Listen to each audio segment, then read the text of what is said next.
ਸਾਹਿਬ JIO.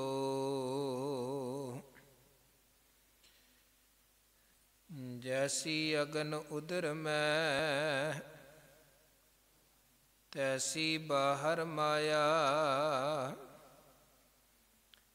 ਮਾਇਆ ਅਗਨ ਸਭ ਇੱਕੋ ਜਿਹੀ, ਕਰਤੈ ਖੇਲ ਰਚਾਇਆ।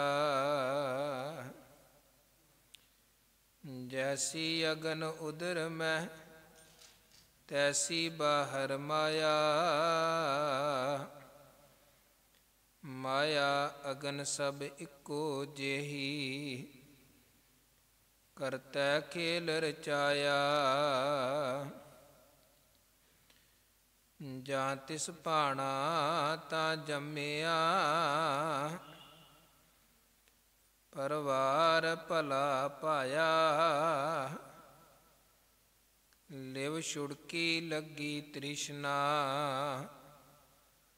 ਮਾਇਆ ਅਮਰ ਵਰਤਾਇਆ। ਏ ਮਾਇਆ ਜਿਤ ਹਰ ਵਿਸਰੈ, ਮੋਹ ਉਪਜੈ ਭਾਉ ਦੂਜਾ ਲਾਇਆ। ਕਹਿ ਨਾਨਕ ਗੁਰ ਪ੍ਰਸਾਦੀ, ਜਿਨਾ ਲਿਵ ਲਾਗੀ। ਤਿਨੀ ਵਿਚੇ ਮਾਇਆ ਪਾਇਆ। ਏ ਮਾਇਆ ਜਿਤ ਹਰ ਵਿਸਰੈ, ਮੋਹ ਉਪਜੈ ਭਾਉ ਦੂਜਾ ਲਾਇਆ। ਕਹਿ ਨਾਨਕ ਗੁਰ ਪ੍ਰਸਾਦੀ, ਜਿਨਾ ਲਿਵ ਲਾਗੀ।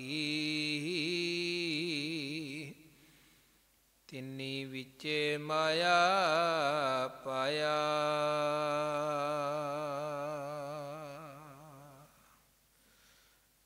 ਵਾਹਿਗੁਰੂ ਜੀ ਕਾ ਖਾਲਸਾ, ਵਾਹਿਗੁਰੂ ਜੀ ਕੀ ਫਤਿਹ।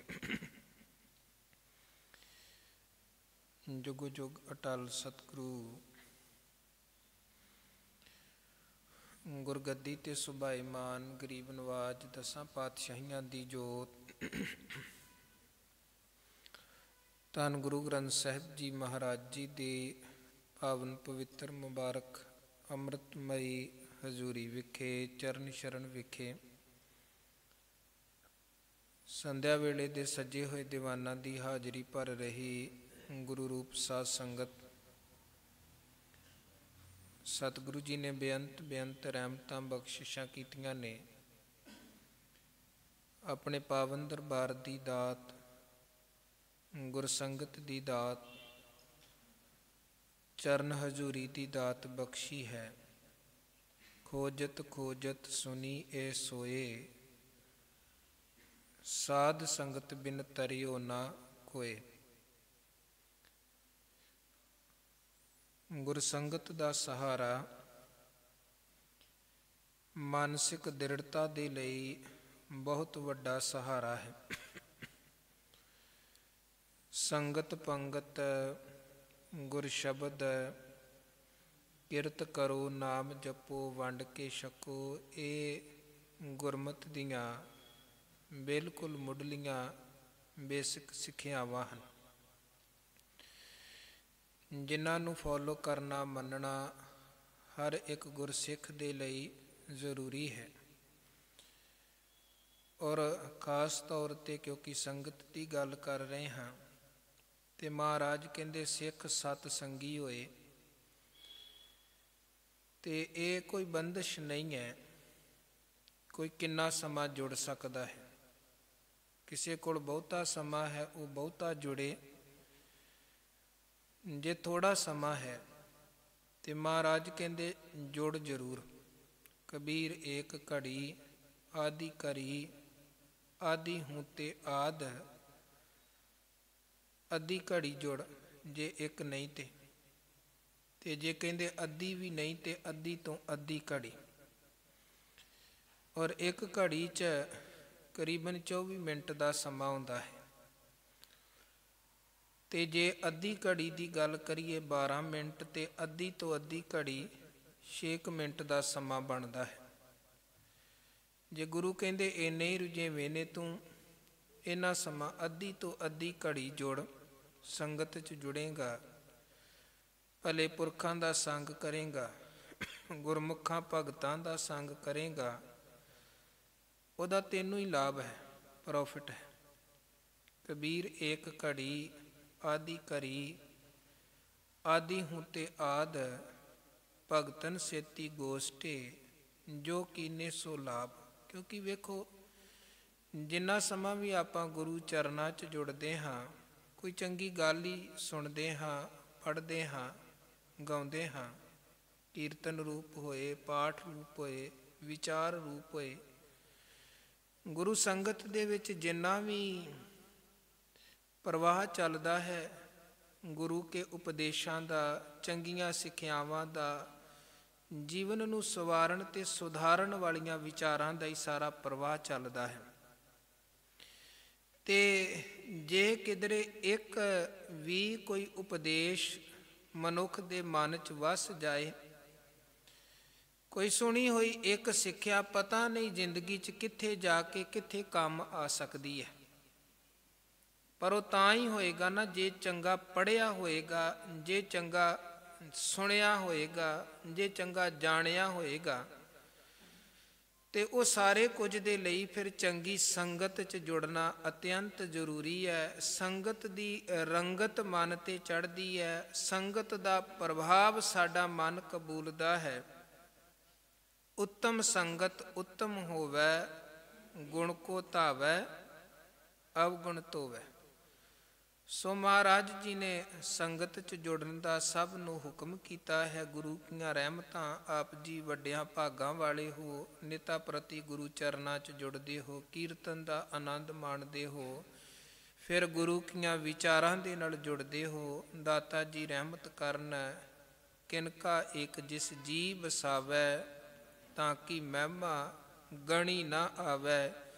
ਜੋ ਆਪਾਂ ਪੜ੍ਹਦੇ ਹਾਂ, ਗਾਉਂਦੇ ਹਾਂ, ਸੁਣਦੇ ਹਾਂ, ਵਿਚਾਰਦੇ ਹਾਂ, ਉਹਦਾ ਕੋਈ ਕਿਣਕਾ ਸਾਡੇ ਹਿਰਦੇ 'ਚ ਵਸ ਜਾਏ, ਜੀਵਨ ਸਫਲ ਹੋਏ। ਕੀਰਤਨ ਆਪ ਜੀ ਨੇ ਸ਼ਰਵਣ ਕੀਤਾ ਹੈ ਗੁਰੂ ਘਰ ਦੇ ਕੀਰਤਨੀਆਂ ਪਾਸੋਂ। ਉਪਰੰਤ ਗੁਰਬਾਣੀ ਵਿਚਾਰ ਦੀ ਜੋ ਲੜੀ ਚੱਲ ਰਹੀ ਹੈ, ਧੰਨ ਗੁਰੂ ਅਮਰਦਾਸ ਸਾਹਿਬ ਜੀਆਂ ਦੀ ਪਾਵਨ ਪਵਿੱਤਰ ਅੰਮ੍ਰਿਤਮਈ ਬਾਣੀ ਆਨੰਦ ਸਾਹਿਬ, 28 ਪੌੜੀਆਂ ਤੱਕ ਦੀ ਵਿਚਾਰ ਪਿਛਲੀਆਂ ਦੀਵਾਨਾਂ 'ਚ ਆਪ ਜੀ ਨੇ ਲਗਾਤਾਰ ਸ਼ਰਵਣ ਕੀਤੀ ਹੈ, ਔਰ ਅੱਜ ਦੇ ਦੀਵਾਨਾਂ 'ਚ ਇਸ ਬਾਣੀ ਦੀ 29 ਨੰਬਰ ਪੌੜੀ ਦਾ ਪਾਠ ਸ਼ਰਵਣ ਕੀਤਾ ਹੈ। ਇਹ ਦੋਵੇਂ ਪੌੜੀਆਂ ਇੱਕ ਦੂਜੇ ਦੇ ਬਹੁਤ ਨੇੜੇ ਹਨ। ਕਰੀਬਨ ਸਤਿਗੁਰੂ ਜੀ ਨੇ ਇਹਨਾਂ ਦੋਵਾਂ ਪੌੜੀਆਂ 'ਚ 28 ਤੇ 29 ਨੰਬਰ ਪੌੜੀ 'ਚ ਸਾਂਝੀਆਂ ਵਿਚਾਰਾਂ ਦਿੱਤੀਆਂ। ਵੈਸੇ ਆਨੰਦ ਸਾਹਿਬ ਦੀਆਂ ਕਿੰਨੀਆਂ ਪੌੜੀਆਂ ਅਸੀਂ ਪਿੱਛੇ ਵੀ ਪੜ੍ਹੀਆਂ ਨੇ। ਜੋਟਿਆਂ ਦੇ ਰੂਪ ਦੇ ਵਿੱਚ ਸਤਿਗੁਰੂ ਨੇ ਕੁਝ ਵਿਚਾਰਾਂ ਦਿੱਤੀਆਂ ਨੇ, 2-2 ਪੌੜੀਆਂ 'ਚ ਸਾਂਝੀ ਵਿਚਾਰ। ਜਿਵੇਂ ਜੀਉ ਨਿਰਮਲ ਬਾਹਰੋਂ ਨਿਰਮਲ, ਉਹ 2 ਪੌੜੀਆਂ ਹਨ ਇੱਕੋ ਜਿਹੀਆਂ। ਇਸੇ ਤਰ੍ਹਾਂ ਜੇ ਕੋ ਸਿੱਖ ਗੁਰੂ ਸੇਤੀ ਸਨਮੁਖ ਹੋਵੇ, ਤੇ ਉਦੋਂ ਬਾਅਦ ਫਿਰ ਜੇ ਕੋ ਗੁਰ ਤੇ ਬੇਮੁਖ ਹੋਵੇ, ਉਹ ਫਿਰ 2 ਪੌੜੀਆਂ ਹਨ ਸਾਂਝੀ ਵਿਚਾਰ। ਇਸੇ ਤਰ੍ਹਾਂ ਆਵੋ ਸਿੱਖ ਸਤਿਗੁਰੂ ਕੇ ਪਿਆਰੇ ਹੋ, ਗਾਵੋ ਸੱਚੀ ਬਾਣੀ, ਤੇ ਉਦੋਂ ਬਾਅਦ ਅੱਗੇ ਸਤਿਗੁਰੂ ਬਿਨਾ ਹੋਰ ਕੱਚੀ ਹੈ ਬਾਣੀ, ਬਾਣੀ ਤਾਂ ਕੱਚੀ ਸਤਿਗੁਰੂ ਬਾਝੋਂ ਹੋਰ ਕੱਚੀ। ਉਹ ਵੀ 2 ਪੌੜੀਆਂ ਇੱਕੋ ਜਿਹੇ ਵਿਸ਼ੇ ਦੇ ਨਾਲ ਮਿਲਦੀਆਂ, ਬਾਣੀ ਦੀ ਗੱਲ ਸੱਚੀ ਬਾਣੀ, ਕੱਚੀ ਬਾਣੀ ਦੀ ਗੱਲ। ਇਸੇ ਤਰ੍ਹਾਂ ਇਹ 2 ਪੌੜੀਆਂ ਹਨ। ਕੱਲ੍ਹ ਆਪ ਜੀ ਨੇ ਵਿਚਾਰ ਸ਼ਰਵਣ ਕੀਤੀ ਹੈ ਕਿ ਮਾਤਾ ਕੇ ਉਦਰ ਮੈਂ ਪ੍ਰਤਪਾਲ ਕਰੈ, ਸੋ ਕਿਉ ਮਨੋ ਵਿਸਾਰੀਐ। ਮਨੋ ਕਿਉਂ ਵਿਸਾਰੀਐ, ਏਵਡ ਦਾਤਾ ਜੇ ਅਗਨ ਮੈਂ ਆਹਾਰ ਪਹੁੰਚਾਵੇ। ਜਿਹੜਾ ਮਾਤਾ ਦੇ ਉਦਰ ਅੰਦਰ ਸਾਡੀ ਪਾਲਣਾ ਕਰਨ ਵਾਲਾ ਹੈ, ਕਿਉਂ ਉਹਨੂੰ ਭੁਲਾਈਏ, ਕਿਉਂ ਉਹਨੂੰ ਵਿਸਾਰੀਏ, ਜਿਹੜਾ ਅਗਨ ਦੇ ਵਿੱਚ ਵੀ ਸਾਨੂੰ ਆਹਾਰ ਬਖਸ਼ਦਾ ਪਿਆ ਹੈ। ਇਦੋਂ ਬਾਅਦ ਇਸ 29 ਨੰਬਰ ਪੌੜੀ ਅੰਦਰ ਸਤਿਗੁਰੂ ਗੱਲ ਕਰਦੇ ਹਨ, ਜੀਵ ਦਾ ਸੰਸਾਰ ਅੰਦਰ ਜਨਮ ਹੋ ਗਿਆ, ਉਦੋਂ ਬਾਅਦ ਮਾਇਆ ਦਾ ਇੱਕ ਪ੍ਰਭਾਵ ਮਨੁੱਖੀ ਮਨ ਉੱਪਰ, ਮਨੁੱਖੀ ਜੀਵਨ ਉੱਪਰ ਜਿਵੇਂ ਪੈਂਦਾ ਹੈ, ਜਾਂ ਇੱਦਾਂ ਕਹਿ ਲਈਏ ਕਿ ਇਹ ਸਮੁੱਚਾ ਜਿਹੜਾ ਸੰਸਾਰ ਜਗਤ ਪਸਾਰਾ ਹੈ, ਇਹ ਇੱਕ ਮਾਇਆਵੀ ਪਸਾਰਾ ਹੈ। ਵੈਸੇ ਮਾਇਆ ਦਾ ਭਾਵ ਕੀ ਹੈ? ਜੋ ਦਿਸਦਾ ਹੈ ਪਰ ਹੈ ਨਹੀਂ ਹੈ, ਇੱਕ ਭੁਲੇਖਾ। ਇਹਨੂੰ ਮਹਾਰਾਜ ਨੇ ਭਰਮ ਵੀ ਕਿਹਾ ਹੈ। ਮਾਧਵੇ ਕਿਆ ਕਹੀ ਹੈ, ਭ੍ਰਮ ਐਸਾ ਜੈਸਾ ਮਾਨੀਐ ਹੋਏ ਨਾ ਤੈਸਾ। ਸਾਰੀ ਜ਼ਿੰਦਗੀ ਇੱਕ ਭੁਲੇਖਾ ਬੰਦੇ ਦੇ ਮਨ 'ਚ ਰਹਿੰਦਾ ਹੈ ਕਿ ਮੈਂ ਮਾਇਆ ਦਾ ਮਾਲਕ ਹਾਂ, ਪਰ ਹੈ ਇਹ ਇੱਕ ਭੁਲੇਖਾ। ਅਸਲ 'ਚ ਹੁੰਦਾ ਬੰਦਾ ਮਾਇਆ ਦਾ ਗੁਲਾਮ ਹੈ। ਮਾਇਆ ਹੱਥੋਂ ਜਾਂਦੀ ਹੈ, ਇਹ ਰੋਂਦਾ ਹੈ। ਇਹ ਮਾਇਆ ਨੂੰ ਛੱਡ ਕੇ ਚਲਿਆ ਜਾਏ, ਮਾਇਆ ਨੂੰ ਕੋਈ ਫਰਕ ਨਹੀਂ ਪੈਂਦਾ। ਮਹਾਰਾਜ ਕਹਿੰਦੇ ਖਸਮ ਮਰੈ ਤੋ ਨਾਰ ਨਾ ਰੋਵੈ। ਮਾਇਆ ਦਾ ਮਾਲਕ ਮਰ ਗਿਆ, ਜਿਹਨੇ ਪਤਾ ਨਹੀਂ ਬਹੁ ਪਰਪੰਚ ਕਰ ਪਰ ਧਨ ਲਿਆਵੇ। ਕਿੰਨੇ ਪਾਪ ਕੀਤੇ, ਧਨ ਕਮਾਇਆ, ਤੇ ਇੱਕ ਦਿਨ ਮਾਇਆ ਛੱਡ ਕੇ ਸੰਸਾਰ ਤੋਂ ਤੁਰ ਗਿਆ। ਹੁਣ ਵੇਖੋ, ਬੰਦਾ ਜਿਉਂਦਾ ਹੈ, ਕੋਈ ਇੱਦਾਂ ਦਾ ਸਮਾਂ ਬਣੇ ਜਿਹੜੀ ਜ਼ਿੰਦਗੀ ਭਰ ਦੀ ਪੂੰਜੀ ਕਮਾਈ ਹੈ, ਸਾਰਾ ਕੁਝ ਹੱਥੋਂ ਨਿਕਲ ਜਾਏ, ਬਰਬਾਦ ਹੋ ਜਾਏ ਬੰਦਾ ਮਾਇਆ ਵਾਲੇ ਪੱਖ ਤੋਂ, ਤੇ ਬੰਦੇ ਦੀ ਕੀ ਹਾਲਤ ਹੋ ਜਾਂਦੀ ਹੈ? ਰੋ ਰੋ ਕੋਈ ਕਮਲਾ ਹੋ ਜਾਂਦਾ, ਮੇਰੇ ਨਾਲ ਕੀ ਹੋਇਆ? ਮੇਰੀ ਸਾਰੀ ਜ਼ਿੰਦਗੀ ਹੱਥਾਂ 'ਚੋਂ ਚਲੀ ਗਈ, ਸਾਰੀ ਜ਼ਿੰਦਗੀ ਦੀ ਪੂੰਜੀ ਹੱਥੋਂ ਨਿਕਲ ਗਈ। ਬੰਦੇ ਨੂੰ ਕਿੰਨਾ ਫਰਕ ਪੈਂਦਾ ਹੈ। ਪਰ ਉਹ ਮਾਇਆ ਉਸੇ ਤਰ੍ਹਾਂ ਮੌਜੂਦ ਹੈ। ਜਿਹੜਾ ਕਹਿੰਦਾ ਮੈਂ ਮਾਇਆ ਦਾ ਮਾਲਕ ਹਾਂ, ਉਹ ਮਰ ਜਾਏ, ਮਾਇਆ ਨੂੰ ਥੋੜ੍ਹਾ ਕੋਈ ਫਰਕ ਪੈਂਦਾ ਹੈ। ਮਹਾਰਾਜ ਕਹਿੰਦੇ ਖਸਮ ਮਰੈ ਤੋ ਨਾਰ ਨਾ ਰੋਵੈ। ਕਿਉਂ ਨਹੀਂ ਰੋਂਦੀ ਹੈ ਮਾਇਆ? ਕਿਉਂਕਿ ਉਸ ਰਖਵਾਰੋ ਔਰੋ ਹੋਵੇ, ਉਹਨੂੰ ਤੇ ਸੰਭਾਲਣ ਵਾਲੇ ਹੋਰ ਪਹਿਲਾਂ ਹੀ ਤਿਆਰ ਖੜੇ ਨੇ। ਇੱਕ ਭਗਤ ਬੇਣੀ ਜੀ ਦਾ ਇਹ ਬੜਾ ਪਿਆਰਾ ਬਚਨ ਹੈ, ਸ਼੍ਰੀ ਰਾਗ ਦਾ ਬਚਨ। ਉਹਨਾਂ ਨੇ ਉੱਥੇ ਗੱਲ ਕੀਤੀ, ਕਹਿੰਦੇ ਅਵਰ ਮਰਤ ਮਾਇਆ ਮਨ ਤੋਲੈ ਤੋ ਭਗ ਮੁਖ ਜਨਮ ਵਗੋਇਆ।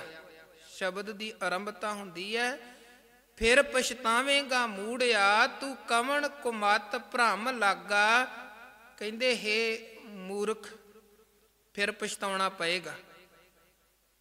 ਕਵਨ ਕੁਮਤ ਭ੍ਰਮ ਲਾਗਾ, ਕਿਹੜੀ ਕੁਮਤ ਭਾਵ ਭੈੜੀ ਮੱਤ 'ਚ ਲੱਗਿਆ, ਕਿਹੜੇ ਭਰਮ 'ਚ ਫਸਿਆ ਪਿਆ ਹੈ। ਚੇਤ ਰਾਮ ਨਹੀਂ ਜਮਪੁਰ ਜਾਹੇਗਾ ਜਨ ਵਿਚਰੈ ਅਨੁਰਾਧਾ। ਰੱਬ ਨੂੰ ਚੇਤੇ ਕਰ ਲੈ, ਜਮਾਂ ਦੇ ਫਾਹੇ 'ਚ ਨਹੀਂ ਫਸੇਗਾ, ਬਚ ਜਾਏ। ਉਹ ਉਸ ਸ਼ਬਦ 'ਚ ਅੱਗੇ ਜਾ ਕੇ ਗੁਰੂ ਕਹਿੰਦੇ ਵੇਖੋ ਕਿਆ ਕਮਾਲ ਦੀ ਖੇਡ ਹੈ। ਅਵਰ ਮਰਤ ਮਾਇਆ ਮਨ ਤੋਲੈ ਤੋ ਭਗ ਮੁਖ ਜਨਮ ਵਗੋਇਆ। ਬੰਦਾ ਜਿਹਨੇ ਬੜੇ ਤਰ੍ਹਾਂ ਦੇ ਕਰਮ ਕਰਕੇ, ਚੰਗੇ ਮਾੜੇ ਤਰੀਕਿਆਂ ਦੇ ਨਾਲ, ਜਿਵੇਂ ਕਿਵੇਂ ਵੀ ਹੋਵੇ, ਜਿਵੇਂ ਆਪਾਂ ਸਾਰੇ ਲੋਕ ਕਰਦੇ, ਪੈਸਾ ਇਕੱਠਾ ਕੀਤਾ, ਮਾਇਆ ਇਕੱਠੀ ਕੀਤੀ। ਬੰਦੇ ਨੇ ਬੜੀ ਮਾਇਆ ਇਕੱਠੀ ਕੀਤੀ। ਇੱਕ ਦਿਨ ਵਾਹਿਗੁਰੂ ਦਾ ਹੁਕਮ ਵਰਤਿਆ, ਸੰਸਾਰ ਤੋਂ ਜਾਣ ਦਾ ਸਮਾਂ ਆਣ ਬਣਿਆ, ਮੌਤ ਹੋ ਗਈ। ਹੁਣ ਅਜੇ ਉਹ ਡੈਡ ਬੋਡੀ ਘਰ 'ਚ ਹੀ ਹੈ, ਕੱਢਣ ਦੀਆਂ ਤਿਆਰੀਆਂ ਵੀ ਚੱਲ ਰਹੀਆਂ ਨੇ। ਪਰ ਹਜੂਰ ਕਹਿੰਦੇ ਵੇਖੋ ਕੀ ਹੁੰਦਾ ਹੈ। ਅਵਰ ਮਰਤ ਮਾਇਆ ਮਨ ਤੋਲੈ। ਇੱਕ ਮਰ ਗਿਆ ਹੈ ਤੇ ਜਿਹੜੇ ਦੂਜੇ ਨੇ ਉਹ ਮਾਇਆ ਦਾ ਹਿਸਾਬ ਕਿਤਾਬ ਲਾਉਂਦੇ ਪਏ ਨੇ ਕਿ ਬਾਪੂ ਕਿੰਨੀ ਜਾਇਦਾਦ ਛੱਡ ਗਿਆ, ਮੇਰੇ ਹਿੱਸੇ ਕੀ ਕੀ ਆਉਂਦਾ ਹੈ, ਭਰਾਵਾਂ ਦੇ ਹਿੱਸੇ ਕੀ। ਕਈ ਲੋਕ ਤੇ ਇਸ ਪੱਧਰ ਤੇ ਹੁੰਦੇ ਨੇ ਕਿ ਜਲਦੀ ਜਲਦੀ ਚੀਜ਼ਾਂ ਸੰਭਾਲਣ ਵਾਲੇ ਪਾਸੇ ਲੱਗੇ ਹੁੰਦੇ ਕਿ ਕੱਲ ਨੂੰ ਵੰਡ ਵੰਡਈਆ ਹੋਣਾ ਹੈ, ਉਹ ਚੀਜ਼ ਮੈਂ ਪਹਿਲਾਂ ਹੀ ਲਾਂਭੇ ਕਰ ਲਵਾਂ, ਕਿਸੇ ਨੂੰ ਪਤਾ ਹੀ ਨਾ ਲੱਗੇ। ਜੇ ਸੋਨਾ ਹੈ ਪਹਿਲਾਂ ਹੀ ਲੁਕਾ ਲਵਾਂ, ਪਤਾ ਹੀ ਨਾ ਲੱਗੇ ਦੂਜੇ ਭਰਾ ਨੂੰ। ਗੁਰੂ ਕਹਿੰਦੇ ਵੇਖੋ ਕੈਸੀ ਤਾਂ ਭਗ ਮੁਖ ਜਨਮ ਵਗੋਇਆ। ਇਹ ਭਾਗ ਜੋੜ ਘਟਾਓ ਤਕਸੀਮਾਂ ਕਰਦਾ ਪਿਆ ਹੈ ਕਿ ਮੇਰੇ ਹਿੱਸੇ ਕਿੰਨੀ ਜਾਇਦਾਦ ਆਉਣੀ, ਮੇਰੇ ਹਿੱਸੇ ਉਹਦੇ ਹਿੱਸੇ ਕਿੰਨੀ ਆਉਣੀ, ਮੈਂ ਕੀ ਕੁਝ ਸਾਂਭ ਲਾਂ। ਮਹਾਰਾਜ ਕਹਿੰਦੇ ਵੇਖੋ ਹੁਣ ਇਹ ਖੇਡ, ਜਿਹਨੇ ਸਾਰੀ ਜ਼ਿੰਦਗੀ ਇਹ ਦਾਅਵੇਦਾਰੀ ਕਾਇਮ ਰੱਖੀ, ਮੈਂ ਮਾਇਆ ਦਾ ਮਾਲਕ ਹਾਂ, ਮਾਇਆ ਤੇ ਇੱਥੇ ਹੀ ਮੌਜੂਦ ਹੈ, ਉਹ ਚਲਾ ਗਿਆ।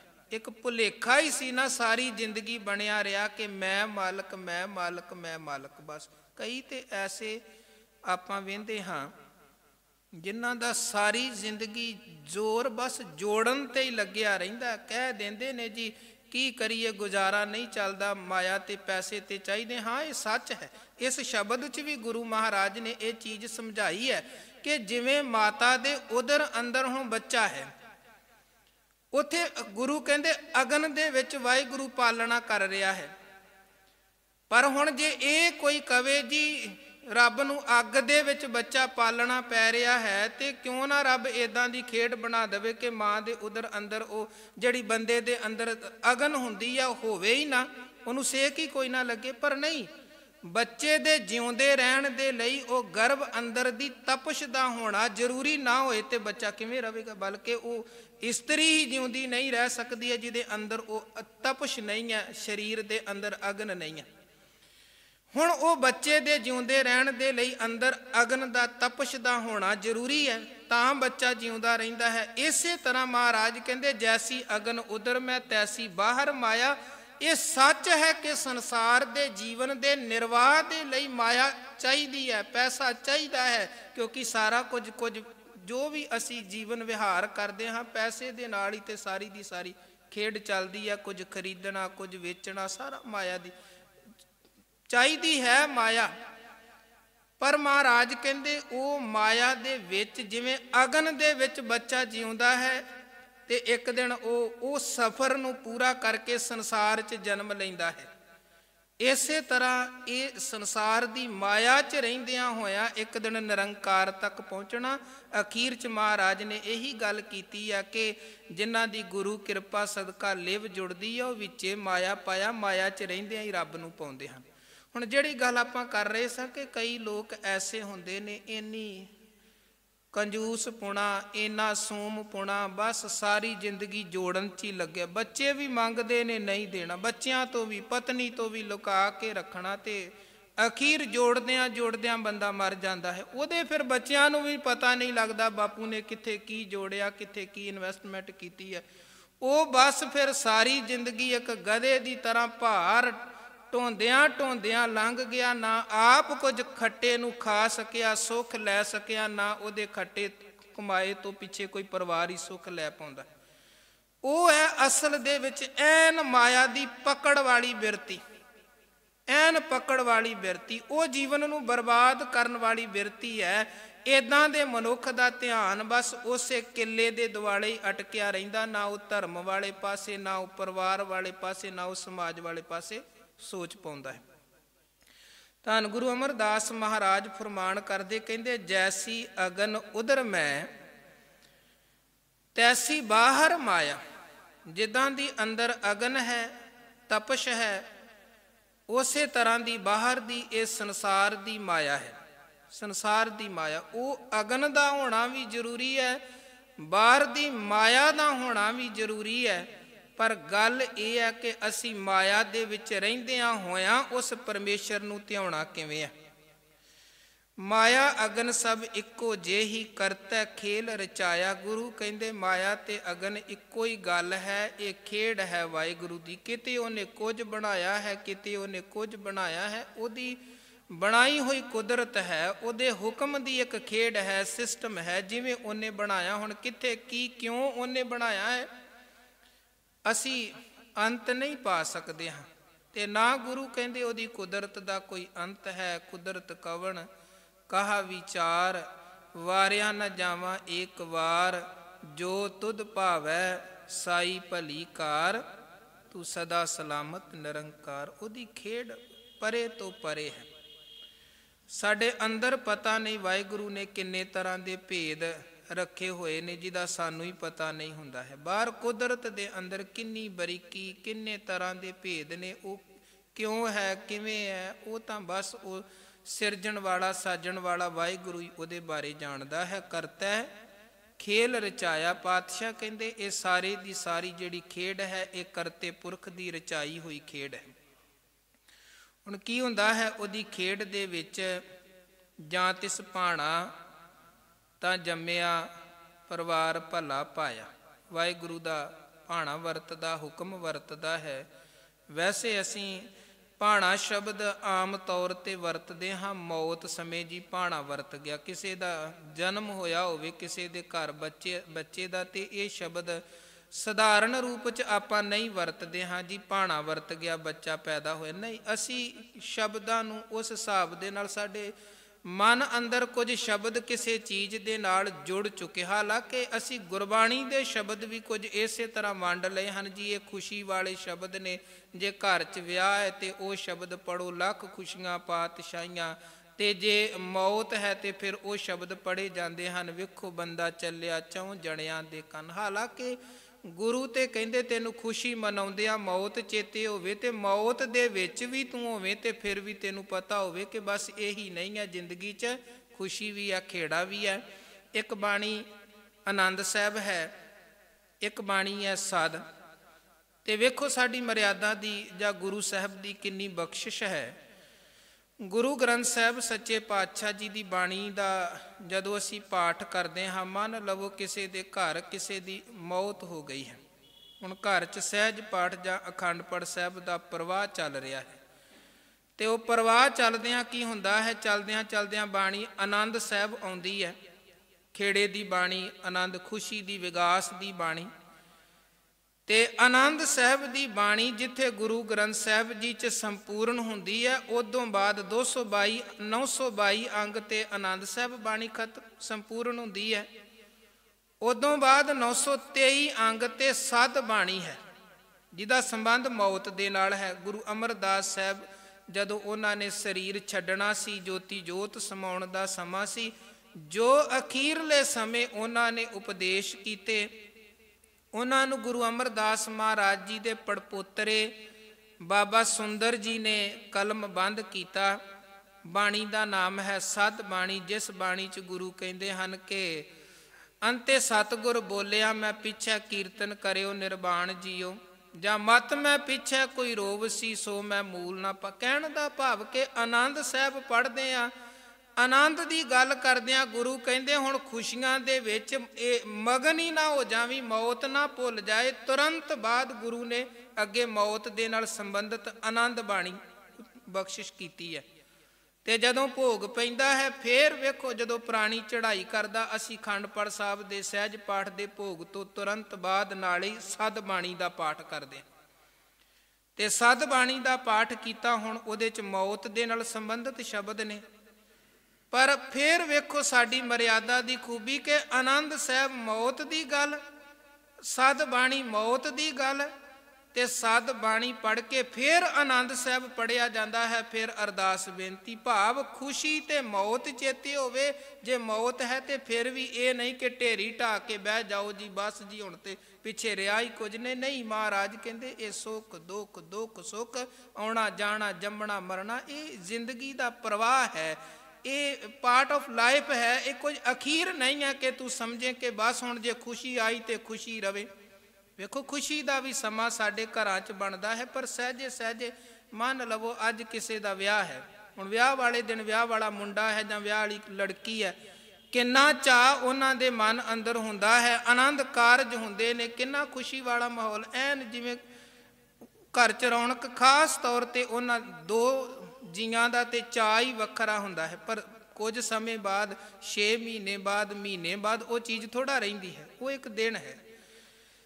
ਮਹਾਰਾਜ ਕਹਿੰਦੇ ਇਹ ਜ਼ਿੰਦਗੀ ਦੀ ਚੱਕੀ ਇਸੇ ਤਰ੍ਹਾਂ ਚੱਲਦੀ ਹੈ, ਅਖੀਰ ਇਹਦਾ ਇੱਦਾਂ ਹੀ ਚੱਲਦਾ ਜਾਣਾ, ਖੇਲ ਚੱਲਦੀ ਜਾਣੀ ਹੈ। ਪਤਾ ਨਹੀਂ ਜਦੋਂ ਤੋਂ ਦਾਤੇ ਨੇ ਕੁਦਰਤ ਸਿਰਜੀ ਹੈ, ਖੇਡ ਚੱਲ ਰਹੀ। ਸੋ ਜਿਹੜੀ ਗੱਲ ਆਪਾਂ ਕਰ ਰਹੇ ਸਾਂ ਕਿ ਹਾਲਾਂਕਿ ਕੁਝ ਸ਼ਬਦ ਅਸੀਂ ਬਾਣੀ ਦੇ ਵੀ ਮਿੱਥ ਲਏ ਜੀ, ਇਹ ਖੁਸ਼ੀ ਦੇ ਨਾਲ ਸੰਬੰਧਿਤ ਨੇ, ਇਹ ਗਮੀ ਦੇ ਨਾਲ ਸੰਬੰਧਿਤ ਨੇ।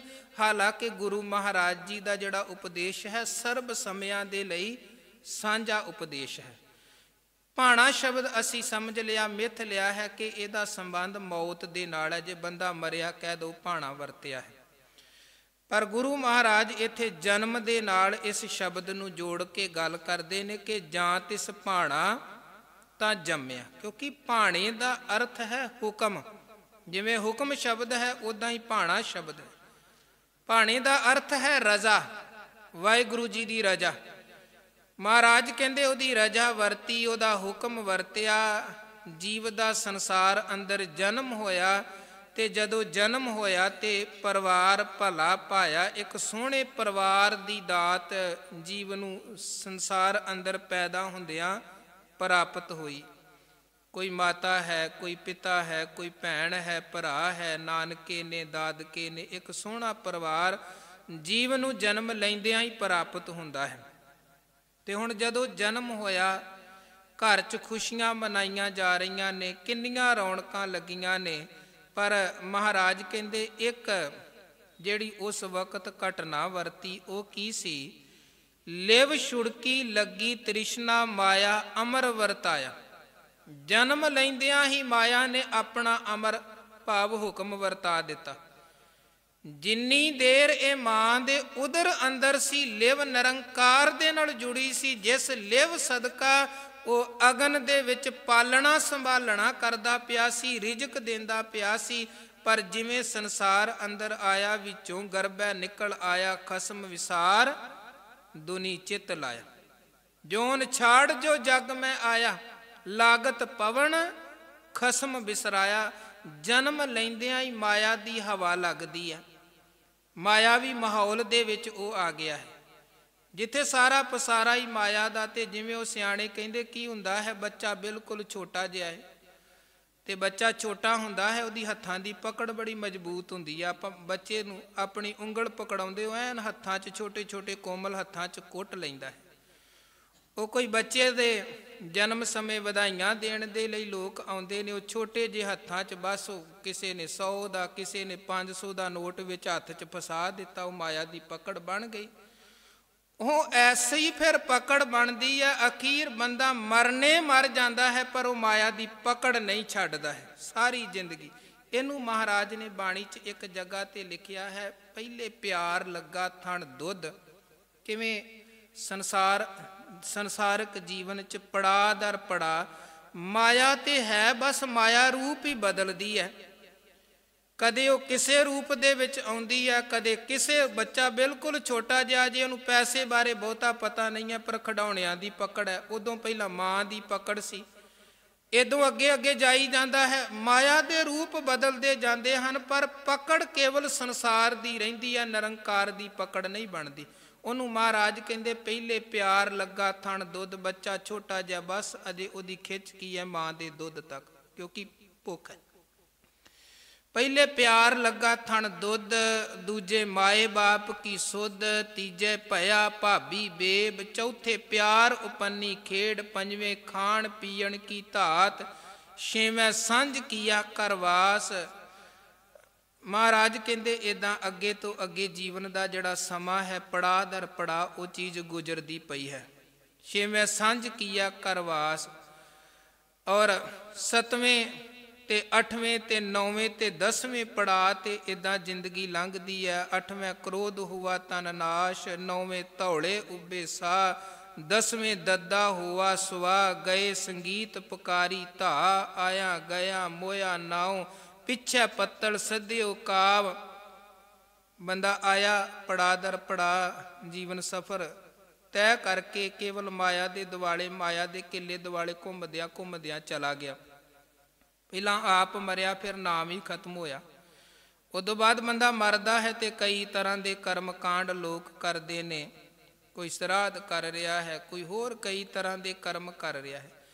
ਉਹ ਮਹਾਰਾਜ ਕਹਿੰਦੇ ਸਾਰੀ ਜ਼ਿੰਦਗੀ ਤੇ ਉਹਨੇ ਰੱਬ ਨੂੰ ਧਿਆਇਆ ਕੋਈ ਨਾ, ਬਾਅਦ ਚ ਮਰਨ ਤੋਂ ਬਾਅਦ ਕਰਮ ਕੀਤਿਆਂ ਉਹਦਾ ਉਧਾਰ ਕਿੱਥੋਂ ਹੋ ਜਾਣਾ? ਜਿਹਨੇ ਜ਼ਿੰਦਗੀ ਭਰ ਇੱਦਾਂ ਦਾ ਕੋਈ ਕਰਮ ਨਹੀਂ ਕੀਤਾ ਕਿ ਜਿਹੜੇ ਕਰਮ ਸਦਕਾ ਉਹਦਾ ਉਧਾਰ ਹੋ ਜਾਏ। ਜੇ ਸਾਰੀ ਜ਼ਿੰਦਗੀ ਬੰਦਾ ਕੇਵਲ ਠੱਗੀਆਂ ਠੋਰੀਆਂ ਹੇਰਾ ਫੇਰੀਆਂ ਨਸ਼ੇ ਬੁਰਾਈਆਂ ਹੀ ਕਰਦਿਆਂ ਮਰਿਆ ਹੈ ਨਾ, ਉਹਦੇ ਮਰਨ ਤੋਂ ਬਾਅਦ ਉਹਦੇ ਪ੍ਰਤੀ ਜਿੰਨੇ ਮਰਜ਼ੀ ਧਰਮ ਕਰਮ ਕਰ ਲਵੋ ਉਹਦਾ ਕੋਈ ਭਲਾ ਨਹੀਂ ਜੇ ਹੋਣਾ। ਨਾਨਕ ਮਨਮੁਖ ਅੰਧ ਪਿਆਰ, ਗੁਰੂ ਕਹਿੰਦੇ ਮਨਮੁਖ ਦਾ ਕੇਵਲ ਅਗਿਆਨਤਾ ਦੇ ਨਾਲ ਹੀ, ਮਾਇਆ ਦੇ ਨਾਲ ਹੀ ਪਿਆਰ ਬਣਿਆ ਰਿਹਾ ਤੇ ਬਾਜ ਗੁਰੂ ਡੁੱਬਾ ਸੰਸਾਰ। ਗੁਰੂ ਵਾਲਾ ਬਣਿਆ ਨਹੀਂ, ਗੁਰੂ ਦਾ ਉਪਦੇਸ਼ ਧਾਰਨ ਨਹੀਂ ਕੀਤਾ ਤੇ ਡੁੱਬ ਗਿਆ। ਲਿਵ ਛੁੜਕੀ ਲੱਗੀ ਤ੍ਰਿਸ਼ਨਾ, ਮਾਇਆ ਅਮਰ ਵਰਤਾਇਆ। ਇਹ ਮਾਇਆ ਜਿਤ ਹਰ ਵਿਸਰੈ, ਮੋਹ ਉਪਜੈ ਭਾਉ ਦੂਜਾ ਲਾਇਆ। ਹੁਣ ਕੱਲੀ ਪੈਸੇ ਦੀ ਗੱਲ ਨਹੀਂ ਹੈ ਜੀ, ਆਪਾਂ ਕਹੀਏ ਪੈਸਾ ਹੀ ਮਾਇਆ ਹੈ। ਹਰ ਚੀਜ਼ ਉਹ ਮਾਇਆ ਹੈ। ਮੰਨ ਲਵੋ ਬੰਦਾ ਗੁਰੂ ਕੇ ਘਰ ਵੱਲ ਨੂੰ, ਗੁਰਸੰਗਤ ਵੱਲ ਨੂੰ ਆਉਂਦਾ ਪਿਆ ਹੈ, ਰਸਤੇ 'ਚ ਕੋਈ ਮਿੱਤਰ ਮਿਲ ਪਿਆ, ਕਿੱਥੇ ਚੱਲਿਆ ਜੀ? ਗੁਰਦੁਆਰੇ ਚੱਲਿਆ, ਆਹ ਮਾਰਕੀਟ ਚੱਲਦੇ ਆ। ਬੰਦਾ ਉਹਦੇ ਨਾਲ ਮਾਰਕੀਟ ਚਲਾ ਗਿਆ। ਹੁਣ ਸਮਝੋ ਉਹ ਜਿਹੜਾ ਮਿੱਤਰ ਸੀ ਮਾਇਆ ਰੂਪ, ਉਹਨੇ ਤੋੜ ਦਿੱਤਾ ਗੁਰੂ ਤੋਂ। ਇੱਦਾਂ ਕੋਈ ਵੀ ABC ਬੰਦੇ ਨੂੰ ਜਿਹੜਾ ਗੁਰੂ ਤੋਂ ਤੋੜਦਾ ਹੈ, ਜਿਹੜਾ ਰੱਬ ਤੋਂ ਤੋੜਦਾ ਹੈ, ਜਿਹੜਾ ਧਰਮ ਤੋਂ ਤੋੜਦਾ ਹੈ, ਉਹ ਚੀਜ਼ ਮਾਇਆ ਰੂਪ ਹੈ, ਜਿਹਦੇ 'ਚ ਫਸ ਕੇ ਬੰਦੇ ਨੂੰ ਸੱਚ ਨਹੀਂ ਦਿਸਦਾ ਹੈ ਤੇ ਕੂੜ ਦੀ ਘੁੰਮਣ ਘੇਰੀ 'ਚ ਉਲਝ ਕੇ ਰਹਿ ਜਾਂਦਾ। ਪਾਤਸ਼ਾਹ ਕਹਿੰਦੇ ਦੁਨੀਆ ਦੀ ਉਹ ਹਰ ਚੀਜ਼ ਮਾਇਆ ਰੂਪ ਹੈ, ਜਿਹਦੇ ਮੋਹ 'ਚ ਫਸ ਕੇ ਭਾਓ ਦੂਜਾ ਲਾਇਆ, ਕਿਸੇ ਦੂਜੀ ਚੀਜ਼ ਦੇ ਨਾਲ ਬੰਦੇ ਦੀ ਪ੍ਰੀਤ ਬਣ ਜਾਏ। ਇੱਕ ਕੀ ਹੈ? ਅਕਾਲ ਪੁਰਖ। ਗੁਰਾ ਇੱਕ ਦੇ ਬੁਝਾਈ ਸਭਨਾ ਜੀਆਂ ਕਾ, ਇੱਕ ਦਾਤਾ ਸੋ ਮੈਂ ਵਿਸ। ਇੱਕ ਹੈ ਅਕਾਲ ਪੁਰਖ, ਸਾਹਿਬ ਮੇਰਾ ਇੱਕੋ ਹੈ। ਉਸ ਇੱਕ ਤੋਂ ਬਿਨਾ ਹੋਰ ਬਾਕੀ ਜਿੰਨੇ ਸੰਸਾਰ ਦੇ ਦੂਜੇ ਪਦਾਰਥ ਨੇ, ਰੱਬ ਨੂੰ ਛੁੱਟ ਕਿਸੇ ਦੂਜੇ ਦੇ ਮੋਹ ਪਕੜ, ਕਿਸੇ ਵੀ ਤਰ੍ਹਾਂ ਦੀ ਕਿਸੇ ਅਟਕਣ 'ਚ ਬੰਦਾ ਅਟਕ ਗਿਆ, ਸਮਝ ਲਵੋ ਮਾਇਆ ਨੇ ਆਪਣਾ ਪ੍ਰਭਾਵ ਪਾ ਦਿੱਤਾ। ਕੋਈ ਪਤਾ ਨਹੀਂ ਹੈ ਕਿਹੜੇ ਵੇਲੇ ਕਿੱਥੇ ਮਾਇਆ ਨੇ ਆਪਣਾ ਪ੍ਰਭਾਵ ਪਾ ਦੇਣਾ ਹੈ। ਇਸੇ ਕਰਕੇ ਮਹਾਰਾਜ ਕਹਿੰਦੇ ਇੱਕ ਤੇ ਆਪਣੇ ਤੌਰ ਤੇ ਸੁਚੇਤ ਹੋ ਕੇ ਚੱਲਣਾ ਹੈ, ਦੂਜੇ ਨੰਬਰ ਤੇ ਗੁਰੂ ਦਾ ਸਹਾਰਾ ਲੈ ਕੇ ਚੱਲਣਾ ਹੈ, ਗੁਰੂ ਦਾ ਓਟ ਆਸਰਾ ਲੈ ਕੇ ਚੱਲਣਾ ਹੈ। ਕਿਉਂਕਿ ਮਾਇਆ ਐਸੀ ਮੋਹਣੀ ਭਾਈ, ਜੇਤੇ ਜੀ ਤੇਤੇ ਡਹਿਕਾਈ। ਮਾਇਆ ਬੜੀ ਪ੍ਰਬਲ ਹੈ। ਵੱਡੇ ਵੱਡੇ ਜੋਗੀ ਜਤੀ ਤਪੀ ਜਿਨ੍ਹਾਂ ਨੇ ਕਿਹਾ ਅਸੀਂ ਮਾਇਆ ਨੂੰ ਜਿੱਤ ਲਵਾਂਗੇ, ਅਖੀਰ ਮਾਇਆ ਦੇ ਹੱਥੋਂ ਹਾਰ ਗਏ। ਅਖੀਰ ਮਾਇਆ ਨੇ ਉਹਨਾਂ ਨੂੰ ਬਰਬਾਦ ਕਰ ਦਿੱਤਾ। ਇਸ ਕਰਕੇ ਮਹਾਰਾਜ ਕਹਿੰਦੇ ਗੁਰੂ ਦਾ ਸਹਾਰਾ ਲੈ ਕੇ ਚੱਲਣਾ ਹੈ, ਗੁਰੂ ਦਾ ਓਟ ਆਸਰਾ ਲੈ ਕੇ ਚੱਲਣਾ ਹੈ। ਗੁਰੂ ਹੀ ਬਚਾਵੇ ਤਾਂ ਬਚਾਵੇ, ਕੱਲਾ ਅਸੀਂ ਆਪਣੇ ਜ਼ੋਰ ਤੇ ਬਚ ਨਹੀਂ ਸਕਦੇ ਹਾਂ। ਕਹੈ ਨਾਨਕ ਗੁਰ ਪ੍ਰਸਾਦੀ, ਜਿਨ੍ਹਾਂ ਲਿਵ ਲਾਗੀ ਤਿੰਨੀ ਵਿੱਚੇ ਮਾਇਆ ਪਾਇਆ। ਜਿਨ੍ਹਾਂ ਨੇ ਗੁਰੂ ਦਾ ਸਹਾਰਾ ਲਿਆ, ਗੁਰੂ ਨੇ ਸਮਝਾ ਦਿੱਤਾ ਹਾਂ ਮਾਇਆ ਕਮਾਉਣੀ ਹੈ, ਕਿਰਤ ਕਰ, ਪਰ ਚੇਤੇ ਰੱਖੀ ਮਾਇਆ ਗੁਜਰਾਨ ਹੈ। ਚੇਤੇ ਰੱਖੀ ਇੱਕ ਪਾਸੇ ਧਰਮ ਕਮਾਉਣ ਦਾ ਸਮਾਂ ਹੈ, ਇੱਕ ਪਾਸੇ ਮਾਇਆ ਦੀ ਖੇਡ ਹੈ। ਤੈਨੂੰ ਸਮਝ ਹੋਣੀ ਚਾਹੀਦੀ ਹੈ ਕਿ ਮੇਰੀ ਜ਼ਿੰਦਗੀ ਦੇ ਲਈ ਕੀਮਤੀ ਕੀ ਹੈ। ਜਿਸ ਵਖਰ ਕੋ ਲੈਣ ਤੂੰ ਆਇਆ RAM ਨਾਮ, ਸੰਤਨ ਘਰ ਪਾਇਆ। ਉਸ ਚੀਜ਼ ਦਾ ਪਤਾ ਹੋਣਾ ਚਾਹੀਦਾ ਕਿ ਮੇਰਾ ਅਖੀਰ ਸੰਸਾਰ ਅੰਦਰ ਆਉਣ ਦਾ ਮਨੋਰਥ ਕੀ ਹੈ। ਗੁਰੂ ਸੱਚ ਤੇ ਕੱਚ ਦੀ ਸਮਝ ਬਖਸ਼ਦੇ ਹਨ। ਗੁਰੂ ਕਹਿੰਦੇ ਮਾਇਆ ਵੀ ਕਮਾ, ਤੂੰ ਕਿਰਤ ਵੀ ਕਰ, ਬਸ ਇੰਨਾ ਕੁ ਕੰਮ ਕਰ ਲੈ ਕਿ ਨਾਮਾ ਕਹਿ ਤੇ ਲੋਚਨਾ ਮੁਖ ਤੇ RAM ਸੰਭਾਲ, ਹਾਥ ਪਾਉ ਕਰ ਕਾਮ ਸਭ ਚੀਤ ਨਰੰਜਨ ਨਾਲ। ਤੇਰਾ ਚਿੱਤ ਪਰਮਾਤਮਾ ਦੇ ਨਾਲ ਜੁੜਿਆ ਹੋਣਾ ਚਾਹੀਦਾ ਹੈ, ਤੇਰਾ ਧਿਆਨ ਨਿਰੰਕਾਰ 'ਚ ਜੁੜਿਆ ਹੋਣਾ ਚਾਹੀਦਾ ਹੈ, ਫਿਰ ਤਾਂ ਤੇਰੀ ਮਾਇਆ ਵੀ ਸਫਲ ਹੈ। ਤਿਨਕਾ ਖਾਦਾ ਪਹਿਨਦਾ ਮਾਇਆ ਸਭ ਪਵਿੱਤ ਹੈ, ਜੋ ਨਾਮ ਹਰ ਰਾਤੇ। ਜਿਹੜੇ ਵਾਹਿਗੁਰੂ ਦੇ ਨਾਮ ਦੇ ਵਿੱਚ ਜੁੜੇ ਨੇ ਉਹਨਾਂ ਦਾ ਖਾਦਾ ਵੀ ਸਫਲ ਹੈ, ਕਿਉਂਕਿ ਉਹਨਾਂ ਨੂੰ ਪਤਾ ਹੈ ਕੀ ਖਾਣਾ ਚਾਹੀਦਾ ਕੀ ਨਹੀਂ ਖਾਣਾ। ਉਹਨਾਂ ਦਾ ਪਹਿਨਿਆ ਵੀ ਪ੍ਰਵਾਨ ਹੈ, ਕਿਉਂਕਿ ਉਹਨਾਂ ਨੂੰ ਸਮਝ ਲੱਗ ਗਈ ਕਿ ਕੀ ਪਹਿਨਣਾ ਚਾਹੀਦਾ, ਕਿੱਦਾਂ ਦਾ ਪਹਿਨਣਾ ਚਾਹੀਦਾ। ਉਹਨਾਂ ਦੀ ਮਾਇਆ ਵੀ ਸਫਲ ਹੈ, ਕਿਉਂਕਿ ਉਹ ਮਾਇਆ ਕਮਾਉਂਦੇ ਵੀ ਇਮਾਨ ਦੇ ਨਾਲ ਹਨ ਤੇ ਉਹ ਮਾਇਆ ਨੂੰ ਖਰਚਦੇ ਵੀ ਇਮਾਨ ਦੇ ਨਾਲ ਹਨ। ਨਹੀਂ ਤੇ ਪਾਪੀ ਕੋ ਦੁੱਖ ਦੇਤ ਹੈ, ਆਵਤੀ ਜਾਵਤੀ ਮਾਇਆ। ਨਹੀਂ ਤੇ ਜਿਹੜਾ ਪਾਪੀ ਤੇ ਮਨਮੁਖ ਮਾਇਆ ਧਾਰੀ ਬੰਦਾ ਹੈ ਨਾ, ਉਹਦਾ ਕਮਾਉਣ ਦਾ ਤਰੀਕਾ ਵੀ ਹਜ਼ਾਰਾਂ ਬੇਈਮਾਨੀਆਂ ਭਰਿਆ ਹੁੰਦਾ ਹੈ। ਮਾੜੇ ਤਰੀਕੇ ਦੇ ਨਾਲ ਕਮਾ ਰਿਹਾ, ਇੱਧਰੋਂ ਲੁੱਟ ਲਓ ਉੱਧਰੋਂ ਲੁੱਟ ਲਓ, ਉਹਨੂੰ ਵੀ ਠੱਗ ਲਓ, ਆਪਣਿਆਂ ਨੂੰ ਵੀ ਵਿੱਚੇ ਹੀ ਰਗੜੀ ਜਾਓ। ਤੇ ਉਹਦਾ ਫਿਰ ਅੱਗੇ ਖਰਚਣ ਦਾ ਤਰੀਕਾ ਵੀ ਨਸ਼ਿਆਂ 'ਚ, ਬੁਰਾਈਆਂ 'ਚ, ਪਾਪ 'ਚ ਇੱਦਾਂ ਹੀ ਉਹ ਖਰਚ ਦਿੰਦਾ ਹੈ ਜਿੱਦਾਂ ਉਹ ਕਮਾਉਂਦਾ ਹੈ। ਜਾਂ ਫਿਰ ਸਾਰੀ ਜ਼ਿੰਦਗੀ ਬਸ ਇਕੱਠਾ ਹੀ ਕਰਦਿਆਂ ਰਹਿ ਜਾਂਦਾ, ਅਖੀਰ ਪੱਲੇ ਕੁਝ ਨਹੀਂ ਪੈਂਦਾ ਹੈ। ਪਰ ਮਹਾਰਾਜ ਕਹਿੰਦੇ ਜਿਹੜਾ ਜੁੜ ਗਿਆ ਹੈ, ਤਿਨਕਾ ਖਾਦਾ ਪਹਿਨਦਾ ਮਾਇਆ ਸਭ ਪਵਿੱਤ ਹੈ, ਜੋ ਨਾਮ ਹਰ ਰਾਤੇ। ਕਹਿ ਨਾਨਕ ਗੁਰ ਪ੍ਰਸਾਦੀ, ਜਿਨ੍ਹਾਂ ਲਿਵ ਲਾਗੀ। ਗੁਰੂ ਦੀ ਕਿਰਪਾ ਸਦਕਾ, ਰਹਿਮਤ ਸਦਕਾ, ਨਦਰ ਤੇ ਬਖਸ਼ ਸਦਕਾ, ਜਿਨ੍ਹਾਂ ਦੀ ਲਿਵ ਉਸ ਸੱਚੇ ਦੇ ਨਾਲ, ਕਰਤਾਰ ਦੇ ਨਾਲ, ਨਿਰੰਕਾਰ ਦੇ ਨਾਲ ਜੁੜ ਗਈ ਹੈ, ਤਿੰਨੀ ਵਿੱਚੇ ਮਾਇਆ ਪਾਇਆ। ਉਹ ਇਸ ਮਾਇਆ 'ਚ ਰਹਿੰਦਿਆਂ ਹੋਇਆਂ ਹੀ ਉਸ ਪਰਮੇਸ਼ਰ ਨੂੰ ਪਾ ਲੈਂਦੇ ਹਨ। ਮਾਇਆ ਛੱਡਣੀ ਨਹੀਂ ਹੈ, ਮਾਇਆ ਗੁਜਰਾਨ ਹੈ। ਪਰ ਮਹਾਰਾਜ ਕਹਿੰਦੇ ਮਾਇਆ 'ਚ ਰਹਿੰਦਿਆਂ ਹੋਇਆਂ ਹੀ ਕਰਤੇ ਪੁਰਖ ਦੇ ਨਾਲ ਜੁੜਨਾ ਹੈ, ਸੱਚ ਦੇ ਨਾਲ ਜੁੜਨਾ ਹੈ, ਗੁਰੂ ਦੇ ਉਪਦੇਸ਼ ਦੇ ਨਾਲ ਜੁੜਨਾ ਹੈ। ਜਿਵੇਂ ਬੱਚੇ ਦਾ ਮਾਤਾ ਦੇ ਉਦਰ ਦੇ ਵਿੱਚ ਜੀਵਨ ਚੱਲਦਾ ਹੀ ਤਾਂ ਹੈ ਕਿਉਂਕਿ ਉਦਰ ਦੇ ਅੰਦਰ ਅਗਨ ਹੈ, ਤਪਸ਼ ਹੈ। ਇਸੇ ਤਰ੍ਹਾਂ ਸੰਸਾਰ ਅੰਦਰ ਜੀਵਨ ਦੇ ਪ੍ਰਵਾਹ, ਨਿਰਵਾਹ, ਸੁੱਖ ਸਹੂਲਤਾਂ ਦੇ ਲਈ ਮਾਇਆ ਦੀ ਜ਼ਰੂਰਤ ਹੈ। ਜਿਹੜੇ ਮਾਇਆ ਛੱਡ ਕੇ ਕਹਿੰਦੇ ਸਨ ਜੀ ਅਸੀਂ ਸਾਰਾ ਕੁਝ ਛੱਡ ਦਿੱਤਾ, ਗੁਰੂ ਨਾਨਕ ਮਹਾਰਾਜ ਨੇ ਉਹਨਾਂ ਨੂੰ ਕਬੂਲ ਨਹੀਂ ਕੀਤਾ ਹੈ। ਗੁਰੂ ਨਾਨਕ ਮਹਾਰਾਜ ਜੀ ਨੇ ਸਾਨੂੰ ਉਹ ਸਿੱਖੀ ਬਖਸ਼ੀ ਹੈ ਜਿੱਥੇ ਕਿਰਤ ਦੀ ਗੱਲ ਪਹਿਲੇ ਨੰਬਰ ਤੇ ਆ। ਕਿਰਤ ਕਰੋ, ਨਾਮ ਜਪੋ, ਵੰਡ ਕੇ ਛਕੋ। ਘਾਲ ਖਾਏ ਕਿਛ ਹੱਥੋਂ ਦੇ, ਨਾਨਕ ਰਾਹ ਪਛਾਣੈ ਸੇ। ਜਿਹੜਾ ਘਾਲ ਕਮਾਈ ਕਰਦਾ ਹੈ, ਫਿਰ ਕਿਛ ਹੱਥੋਂ ਦੇ, ਅੱਗੇ ਵੰਡਦਾ ਵੀ ਹੈ, ਨਾਨਕ ਰਾਹ ਪਛਾਣੇ ਸੇ। ਤੇ ਉਹ ਕਿਰਤ ਕਰਦਿਆਂ ਕਮਾਉਣਾ ਤੇ ਵੰਡਣਾ ਹੈ, ਕੀਰਤੀ ਕਰਦਿਆਂ ਕਮਾਉਣਾ ਤੇ ਵੰਡਣਾ ਹੈ। ਹਰਿ ਕਾ ਨਾਮ ਧਿਆਏ ਸੁਣ, ਸਭਨਾਂ ਨੂੰ ਕਰਦਾਨ। ਫਿਰ ਜੀਵਨ ਯਾਤਰਾ ਸਫਲ ਹੋਏਗੀ, ਜੀਵਨ ਆਨੰਦ ਵਾਲੇ ਪਾਸੇ ਚੱਲੇਗਾ ਤੇ ਆਨੰਦ ਅਵਸਥਾ ਤੱਕ ਪਹੁੰਚੇਗਾ। ਇੰਨੀਆਂ